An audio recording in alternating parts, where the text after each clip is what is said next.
Oi, gente, tudo bom? Como que vocês estão? Como tá encarando aí o fato de ter que ficar trancado todo o tempo? Eu tô tendo que encarar, porém tô falando que tá com as paredes já, né? Porque eu moro sozinha. Mas vamos lá. Hoje eu fiz esse vídeo aqui rapidinho pra vocês pra relembrar a estrutura de um texto, porque se vocês receberam aí já, né, no blog da escola, atividade dessa semana é uma produção textual. E a produção textual não vai ser complicada porque o assunto ele é atual, no caso, a questão da pandemia e da Covid-19.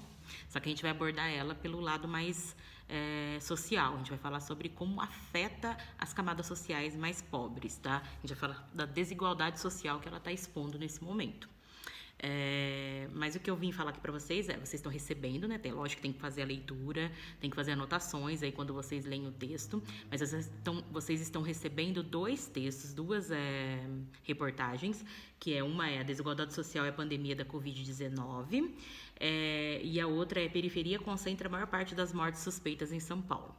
Apesar dessas reportagens elas focarem exatamente a questão aqui no Brasil e aqui em São Paulo exatamente, você não precisa fazer redação focada só nisso, tá? Você pode focar em nível mundial, porque a gente está falando de pandemia. Quando falamos em pandemia, a pandemia ela se chama pandemia exatamente porque ela já atacou o mundo todo, tá? Então você pode pegar, por exemplo, comparar um país de primeiro mundo, como ele está enfrentando esse momento, com um país subdesenvolvido, como que ele vai enfrentar, porque ele não tem condições para ter a mesma quantidade de leito, por exemplo, num hospital, não tem a mesma quantidade de profissionais ali que são especialistas nesse caso, e não tem uma economia que vai conseguir arcar muito tempo com o estrago que vai acontecer, né, o rombo que vai acontecer na economia. Então a gente pode fazer vários tipos de comparação. Vocês podem pesquisar até além disso, tá? Melhor ainda. Mas isso é para vocês terem um norte, por exemplo, do que a gente vai falar. E além disso, eu mandei para vocês também um vídeo do YouTube, que é da Folha, e ele fala sobre a questão de como a pandemia afeta uma favela, e essa favela é aqui em São Paulo. Mostra uma realidade mais próxima da gente. Então esse vídeo ele vai abordar a questão de como as pessoas vão sobreviver, né? Se elas vão conseguir sobreviver tendo que fazer uma quarentena, e se elas vão fazer a quarentena mesmo de verdade. E a gente sabe que isso é muito complicado, porque essas pessoas trabalham em empregos que não são registrados, então eles não vão poder ficar afastados, eles dependem do dinheiro do dia a dia, né? É uma venda autônoma, né? Muitas vezes eles recebem o que eles recebem no dia que é comprado um alimento para eles. Então, se ele não sair para trabalhar, ele não vai ter essa condição. Então, depois de vocês assistirem esse vídeo, lerem os textos, anotarem tudo que vocês ali conseguiram colher de informação, aí vocês vão começar a construir a redação de vocês, tá? Então, eu vou relembrar aqui para vocês qual é a estrutura do texto argumentativo. A dissertação, ela é argumentativa, ou seja, você precisa emitir uma opinião em relação àquele assunto.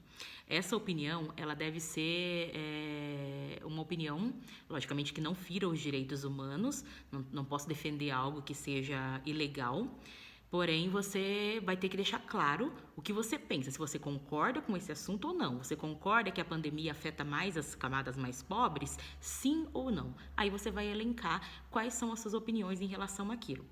Lembrando que a redação argumentativa você não pode usar a primeira pessoa. Então, jamais eu posso usar eu acho, na minha opinião, muito menos tudo isso junto, tá?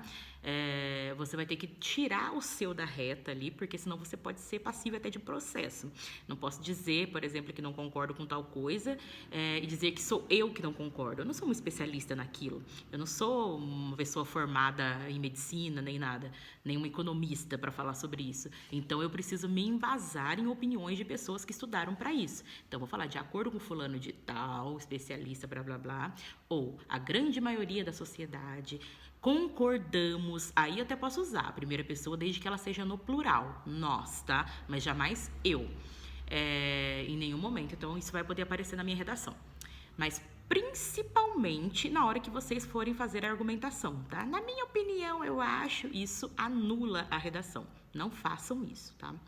Então, a estrutura é o seguinte, né? Vocês sabem que a redação de vocês, ela tem que girar em torno de 15 linhas o mínimo e o máximo 30 linhas. Não pode passar de 30, tá? Não pode. Então, passou de 30, volta, resume alguma ideia, tira alguma coisa que você repetiu ali, com certeza tem, e você vai tirar esse pedaço para poder diminuir ela e transformar ela em 30 linhas. Tem que ter título? É legal ter um título, porém ele não é obrigatório. Então faz a sua redação primeiro. Se você contou, deu 30 linhas a redação, não tem espaço para um título, então tudo bem, deixa 100.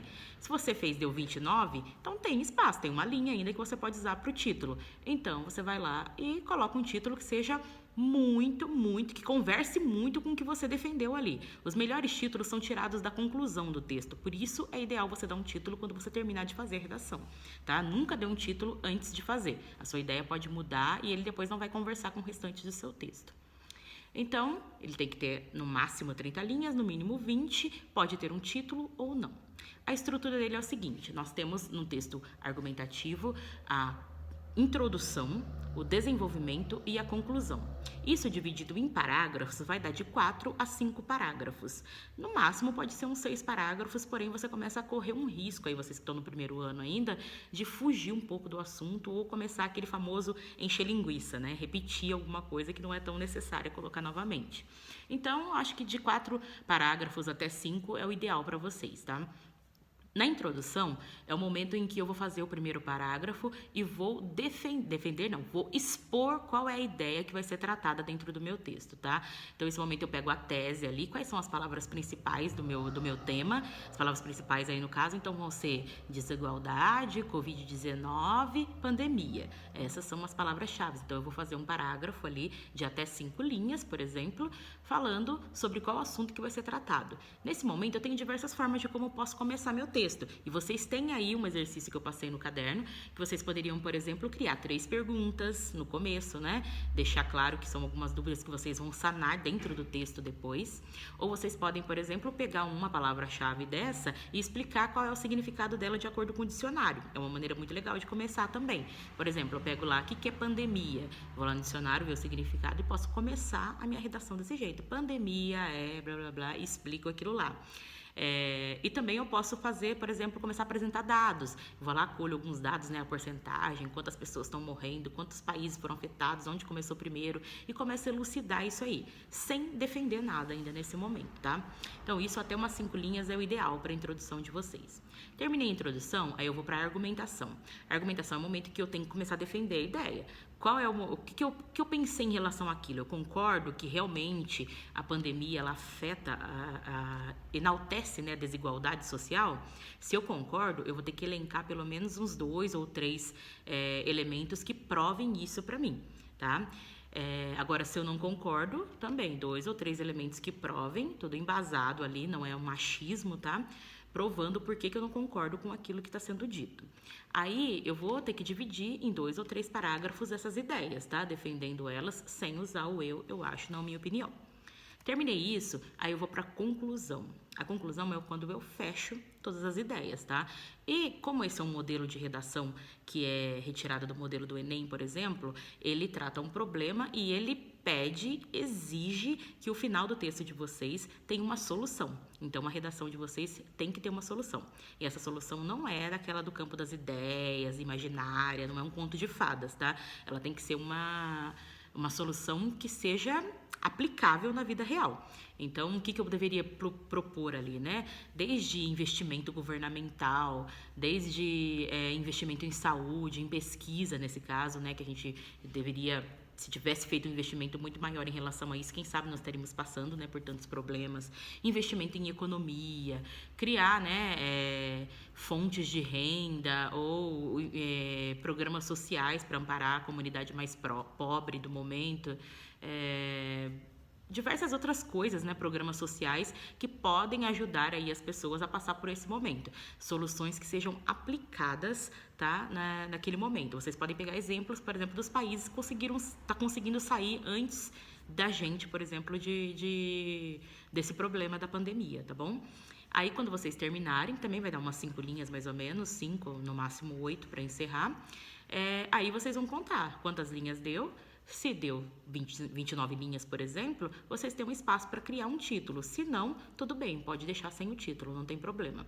E lembra, a regra principal, terminei de fazer, eu tenho que passar a limpo, porque essa redação ela não pode ter nenhuma rasura, tá?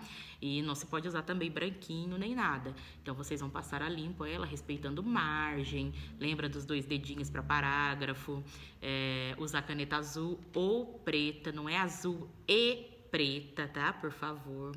E não é caneta colorida também, meus queridos, porque a gente não tá no primeiro ano do ensino fundamental, a gente tá no primeiro ano do ensino médio, então a caneta é preta ou azul, certo? Qualquer dúvida, então, me chamem, vocês sabem que eu posso ajudar vocês também, mas eu acredito que tem todas as informações necessárias, tá? Um beijo, até a próxima.